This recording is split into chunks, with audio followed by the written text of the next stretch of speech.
She broke away from her dance partner and joined me. Having fun? I asked, handing her a glass of red wine. Not really, it's more for business than pleasure. What, dancing with a group of handsome men? Nice job if you can get it. That elderly guy in the gray suit will probably want to pinch you soon, I said, nodding toward a man nearby.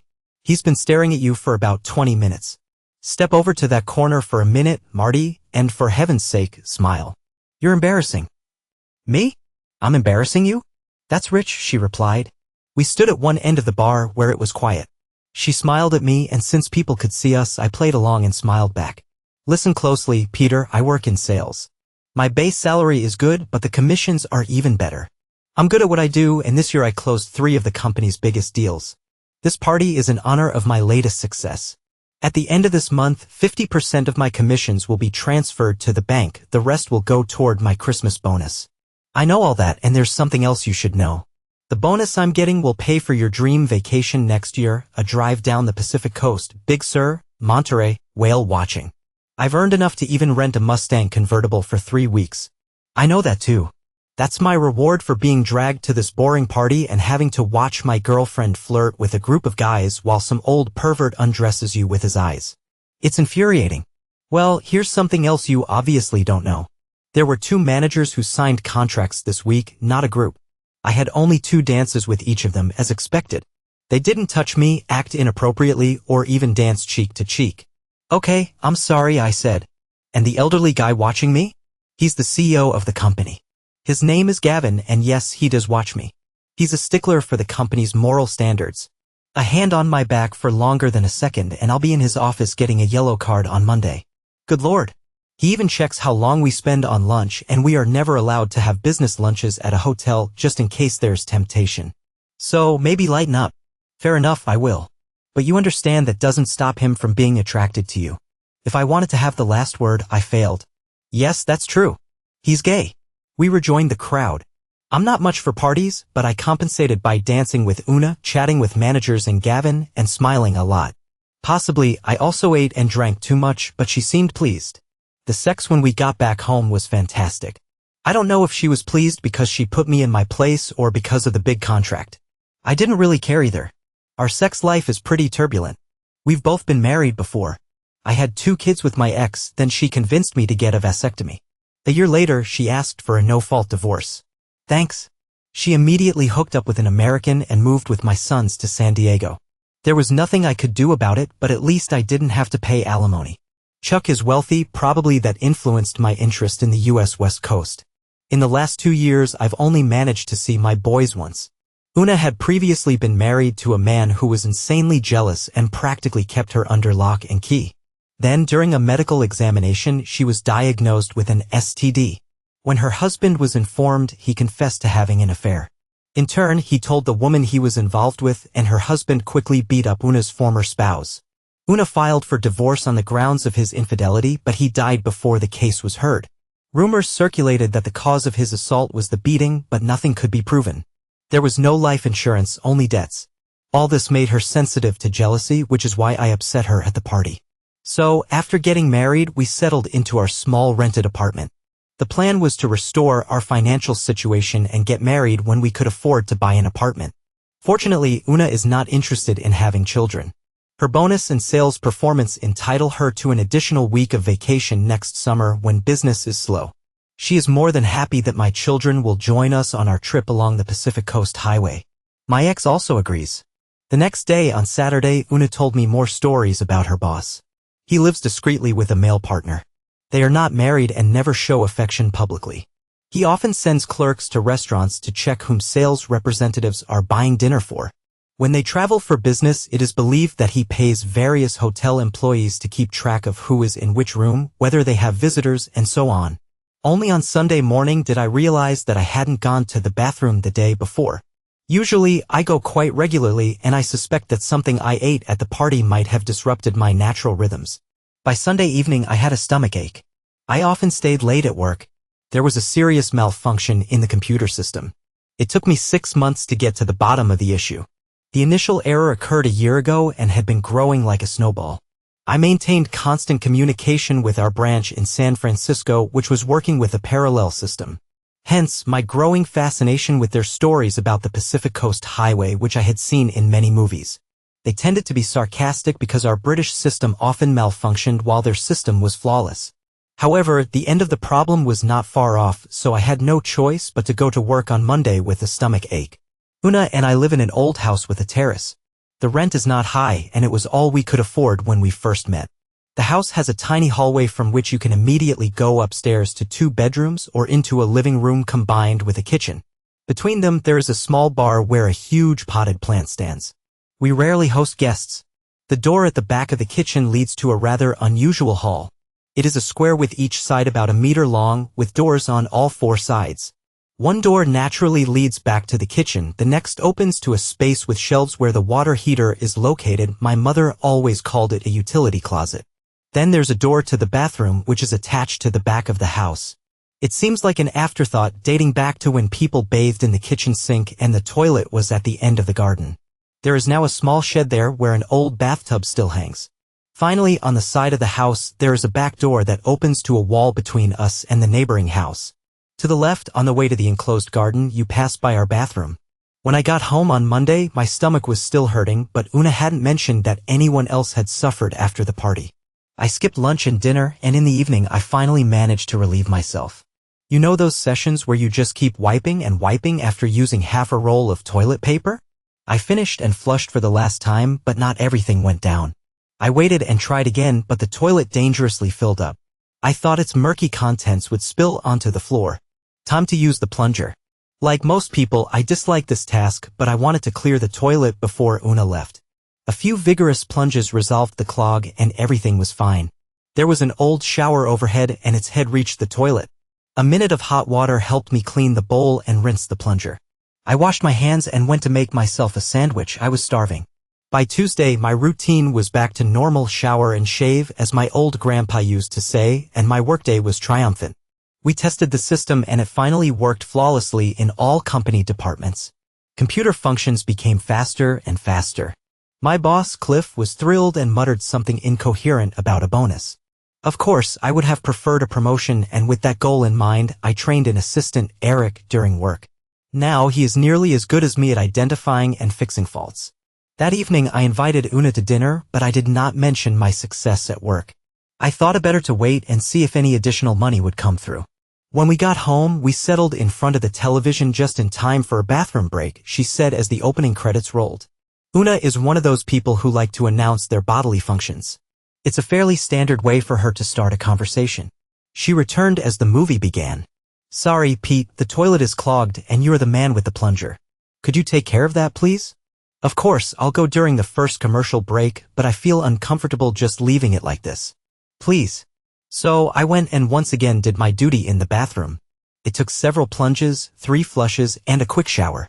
On Friday morning, it clogged again and I called our landlord from work. "Listen, Peter, it's covered by your lease agreement, but I'm swamped right now and can't make it until the end of next week. How do you feel about handling it yourself?" "I'm not about to crawl through the sewer, Lynn." "You don't need to. I saw what caused it last time. It's not very pleasant, but it's not complicated. Go on. There is a square inspection hatch behind your back door. It serves both your and the neighboring door. It runs under the dividing wall. Your toilet flushes into a sewage pipe that goes straight to this entrance. Under the lid, at the end of each pipe, there is a small concrete shelf. That's usually where the blockage accumulates. It's surprising how close to the surface it is in these old houses. Whatever you flush passes just a few centimeters under the pathway." "All right, I'll give it a try. Thanks. Let me know how it goes. By the way, there's a long metal pole hidden behind your water heater in the cupboard. It's used to lift the lid and it can also scrape out the blockage." The work project was completed, and for once, I got up early and found the pole standing at the back door. The square hatch came off easily. It revealed exactly what Lynn described. To the left of the square opening, there was a round pipe heading straight into the depths of the sewage system. It formed a curved shelf on the top and left, where the drains from my apartment and the neighbors flow. You always imagine that drains and sewage pipes are much deeper than they are. Here, the neighbor's side was clean, but mine was clogged. As repulsive as the sight was, I felt it was my duty to go for my phone and take a couple of photos for posterity. It only took a few scrapes and the mess hastily burst out. In the bathroom, I flushed the toilet and stepped outside again to see it flow freely. Then I filled a bucket with hot water from the shower and added half a bottle of bleach. I cleaned the pole and wrapped its end in a plastic bag. It could stay outside overnight to dry. I poured the remaining contents of the bucket directly into the toilet, flushing away the last culprits. I felt like a hero and took a shower. That same Friday evening, as we were finishing dinner, my mobile rang. Cliff was still at work and panicking. I shoved the last piece of chicken between 2 slices of bread, thinking that this was how the Earl of Sandwich got started. Then I kissed Una and went back inside. It was daytime in San Francisco and their system had malfunctioned. Eric and a few others were on the phone with America explaining the procedure step by step. Cliff led me into his office. The problem is exactly the same as the one we just solved here. All right, Peter, you and Eric figured it out. What are the consequences of the downtime? How did you resolve the issue here? I launched a parallel system so that I could work on the original while the office continued to operate. It wasn't ideal because I had to stop the repair work to handle the inevitable office disruptions 8 to 10 times a day, although it reduced to 2 or 3 as we neared the finish line.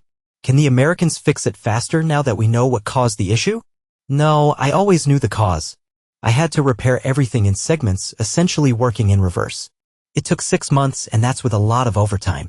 Then to the point, Peter. What's the best way to bring America to the state we've just achieved? And I mean the internal work without external contractors.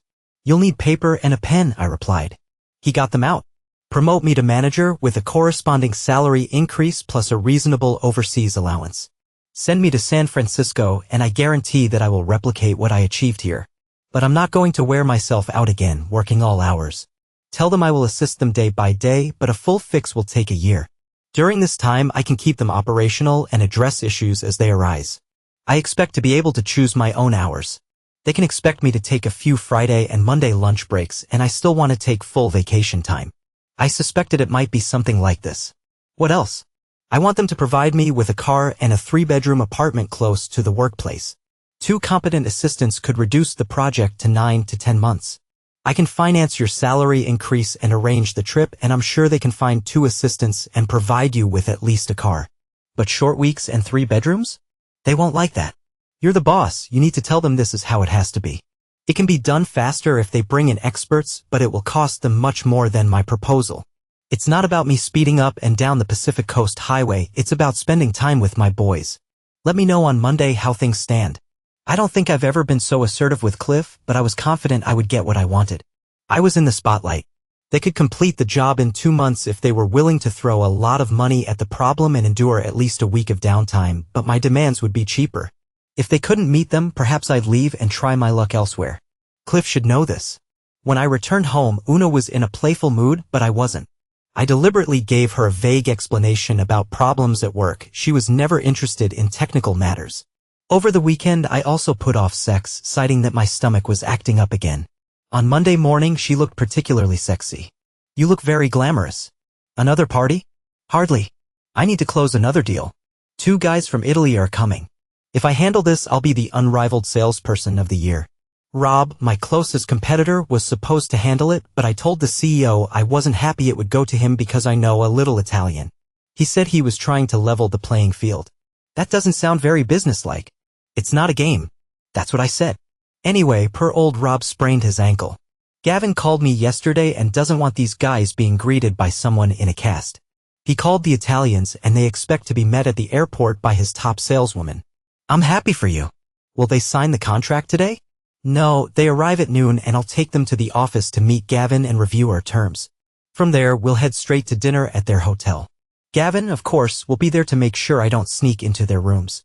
Then they'll have an early night and I'll be home by 9. And he won't be making sure you don't go back and visit them? Most likely, he'll have someone at the hotel to keep an eye on them. As for me sneaking back into the hotel, you'll need to make sure I stay home. I can do that. I hope that didn't mean she would want sex.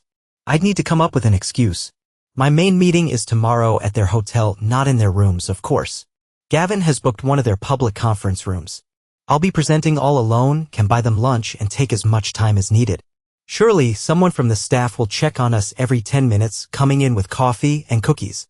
I'll probably come home early tomorrow afternoon while the Italians are discussing it. The next day, our American colleagues agreed to everything I wanted. An apartment and a car, though not a Mustang, were already arranged. Cliff booked me a flight for Wednesday morning. He also agreed to pay for shipping a couple of boxes of my personal items. The weather in California was practically unchanging. I hoped it would stay that way. Take tomorrow off, Peter. Just call on Wednesday before you head to the airport to confirm everything is going according to plan. What does Una say about this? I made it clear that you would have to cover all her expenses. She'll stay here, she makes too much money to leave. Well, good luck to you. He stood up and we shook hands. I wondered if I would ever see him again. I was about to spend a year on the edge of Silicon Valley. My skills could be useful there. I had a feeling Cliff suspected something of the sort. The rest of the day went by, clearing my desk and saying goodbye. I got home early, packed all my belongings and sent them on their way. On Wednesday, I wouldn't need a suitcase to check in, carry-on would suffice. I called Lynn, confirmed that I had just paid for 3 months' rent, and informed him that this was my notice of moving out. I wasn't going to miss it. He should contact Una directly to arrange the final inspection. Oh, and I resolved the blockage issue. Una and I have separate closets, so she didn't notice that evening that I had packed all my personal belongings. I told her that I had been to the doctor during the day to check on my stomach issues. He ran some tests and thought I might have an ulcer. No sex tonight, babe. The medication he gave me is making me nauseous.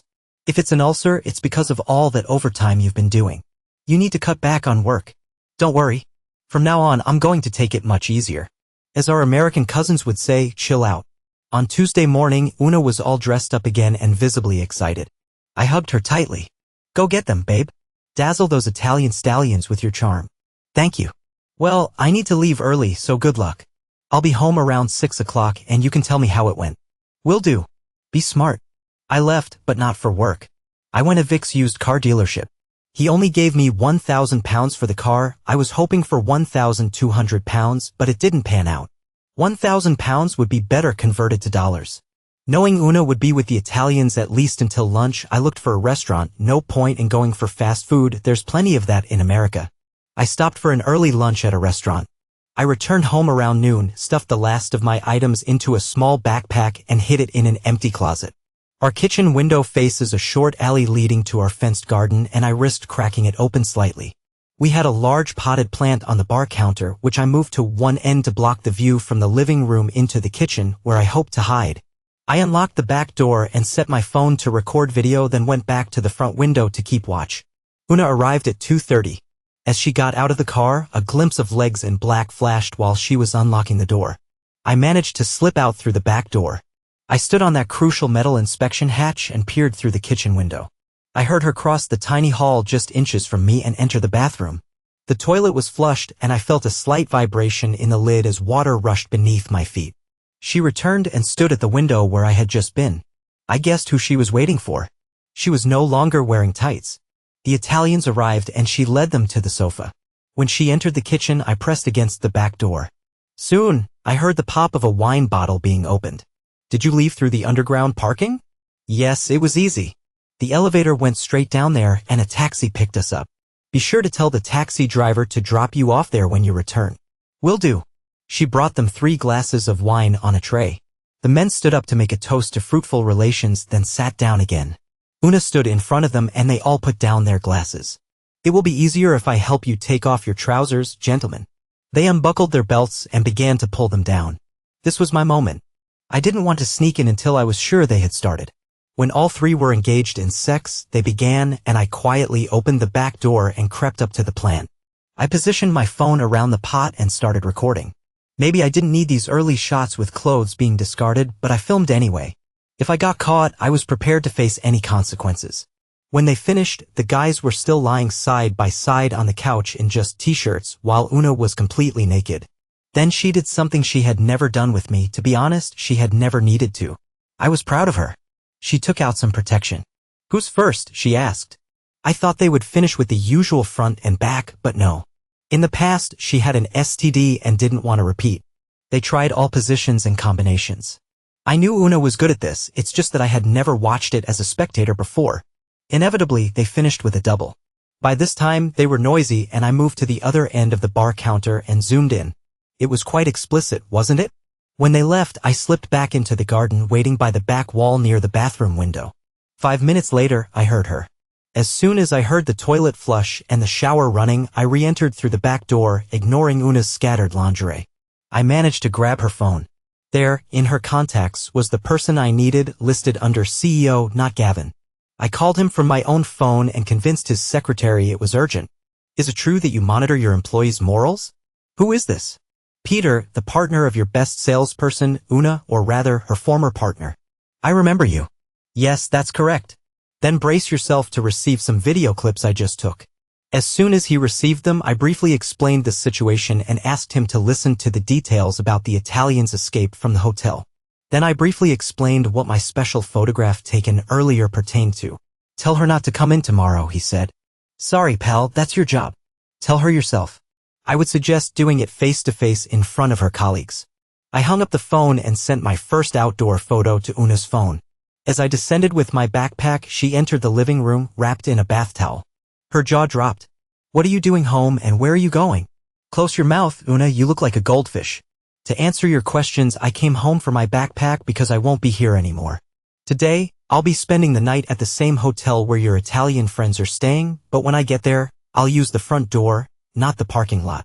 Her mouth opened even wider. But why? What's happening? All the explanation you need is in the photo I just sent to your phone. I looked down at it lying on the sofa. Goodbye. I walked out the front door for the last time, whistling California, Here I Come. Without a car, of course, I had to walk to the hotel. I didn't see the Italians that evening. I wondered if Una would appear to meet me, but she was nowhere to be seen, quite understandable under the circumstances. The next morning, I headed to the airport. Una was facing a tough day, work, bonuses, house rent, and the taxi. I smiled, taking one more look at the photo I had sent her, the open inspection hatch and the blockage right above the sewer. You could clearly see a lot of brown paper and half a dozen used protections.